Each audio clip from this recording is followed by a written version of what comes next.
Earlier this week on my blog, I wrote about 10 Instagram accounts worth following as creatives. And as you know, you become who you surround yourself with, whether it be physically or digitally. So I wanted to pose the question for you on this podcast today. Who do you follow? And let's look into gaining creative inspiration from those we surround ourselves with. Let's get into it.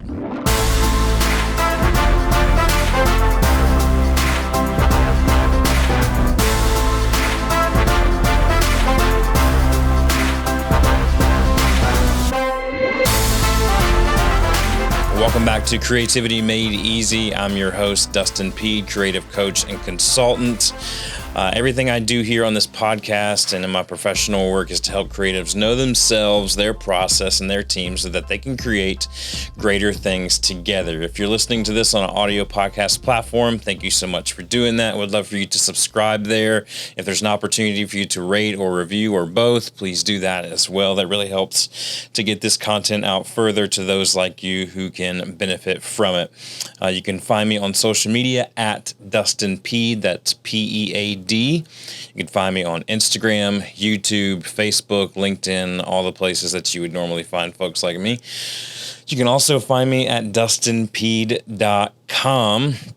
And if anything that I'm saying in any of these episodes is resonating with you and you would like to chat more about it, you can click on the Let's Talk button and hop on my calendar. Lastly, before I get into today's episode, I want to remind you that I do have my very first book, Growing Upward, which we talked about in depth in last week's episode, releasing October 1st. It is available for pre-order at dustinpeed.com/store. And in that pre-order, when the assets all come together, you'll be the first to get the ebook version of it, the PDF, obviously, and then you'll also get an audio version as well for you to listen to. Thank y'all so much for your support. It's been really cool and overwhelming to see people support this book so far, and I cannot wait to share it with you. All right, let's dive into today's episode. So I recently read this book that I may have written about on my newsletter called The Proximity Principle. The Proximity Principle is written by Ken Coleman. Now, that name may sound familiar to some of you if you're used to or you follow Dave Ramsey at all at Ramsey Financial Solutions or anything like that. If you do Financial Peace or you listen to Dave on the radio, you may have heard Ken Coleman. Ken is a Liberty alumni like me, go Flames, and I've been following what he's doing for a long time. He was a host of the Catalyst podcast for a long, long time, did a lot of stuff with the Catalyst Leadership Conference, if you're not familiar with them, in Atlanta, and has done some sports broadcasting and stuff like that along the way, and he made a shift in his career of he wanted to get into broadcasting. And so he just started to surround himself with people who were in the broadcasting field and who knew more about it than him and could give him, some free opportunities to learn in the field as, working with broadcasting. And so he wrote this book called The Proximity Principle, and it's kind of hits on the topic of what I wanted to talk to you about today, but in the world of kind of creative inspiration. We know it's been said like many times, right, that if you want to know where you're going in life, start paying attention to those that you follow. If your friends all seem to be struggling in life, it's more than likely that you're also going to be struggling in life because that's who you're surrounding yourself with, is people who are really struggling. Now, nothing wrong with struggling, but if we're ongoing and we're consistently struggling and there's way more losses in the column than there are wins, then something has to change, right? We've said it here on this podcast before. I learned a long time ago that in order for a change to happen, a change must be made, and that's no different than who you follow. Well, we're talking first about who do you follow on social media. Now, earlier this week, like I said, I posted a top 10 Instagram accounts that I think are worth following if you're a creative professional, and there's so many different people in there like Todd Henry and Austin Kleon and people like that you should follow.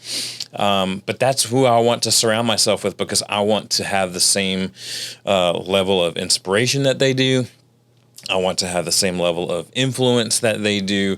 And so those are the people that I'm digitally surrounding myself with. So next time you're mindlessly scrolling through Instagram and you're seeing person after person on your feed, if it's not somebody that is in the spot that you're aspiring to be at, maybe reconsider following that person for a season or following that account for a season. There's plenty of, organizational accounts and personal accounts that are worth following, but there's plenty that aren't as well. Now, obviously we know Instagram is going to throw things at us on, who we should be following and, different things like that, but it's really up to you. You get to make that choice. And a fun little hack that I've been trying to kind of work into my social media time as much as possible recently is to go to the top and click on, the following button and change it over to see only who I'm following and not who I'm following plus whoever Instagram decides they want to throw in my feed.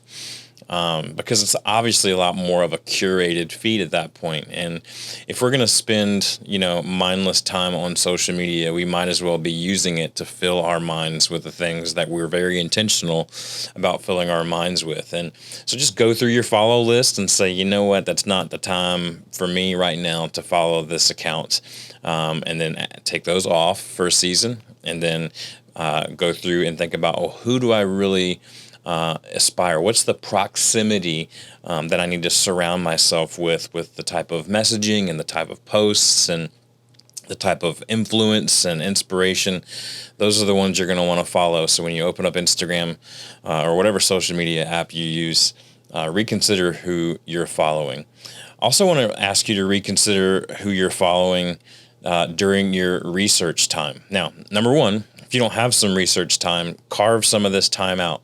Even if it's just 30 minutes a day, if you were to do that 30 minutes a day, 5 days a week, Monday through Friday, like you'd have 2.5 hours of research time and you'd be that much smarter because of it. Now, research time isn't just gaining wisdom, it's also gaining inspiration as well. And so what are the sites that you go to? Who are the people that you sit down and have coffee with? These research times are very, very important for what you take in is what's going to happen that you start producing. So if you start to notice that I'm just in a creative rut right now, maybe you need to look at your research time. If you don't have any, add it. And if you do have it, maybe it's time to freshen it up a little bit. Maybe it's time to hit refresh. Ask your other friends and colleagues who are kind of in the same aspiring boat as you are, who they're following, where they're going for their digital research, where do they go for their inspiration, right? And start reading those things and following those things and watching those videos during your research time. You'll really start to see an increase in your creative game after that. Lastly, I want to ask you, who do you follow in your social circles? Now, this is the kind of the hang time, the chill time. After work is done, after family obligations are considered, maybe it's on Friday nights or the weekends or Sunday afternoons. You may have people over, or you may go over to someone's house, or you may all go out to dinner or lunch together. Who is in that social circle that you can look up to and follow? Now, this person doesn't have to be older in age. This person can be younger in age. I have several friends in my life who are incredibly gifted, way more than I am at social media. And guess what? They're younger than me.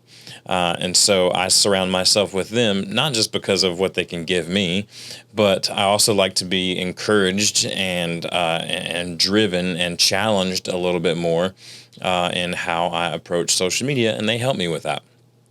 So, and you're in your social circles, if you're finding yourself constantly surrounded by negative people who are constantly complaining, but then you also feel like you're kind of being led in that same direction as well, maybe reconsider your social circles, not cutting people out of your life completely, but maybe just reconsider the time that you spend in those social circles versus other. Who you follow is very important. It will determine where you are going in life, not just in your professional career or anything like that, but specifically in our creativity. We want to surround ourselves in social media, in our research time, and in our social circles with people that we can look up to and aspire to at the same level of creative output that we're going for ourselves. Maybe it's somebody who's super organized. Maybe it's somebody who's super unique and has a different perspective on things. Those are the people that we want to surround ourselves with. So take a look at who you're following in your social media, what you're looking at during your research time, and who you're allowing in your social circle so that you can create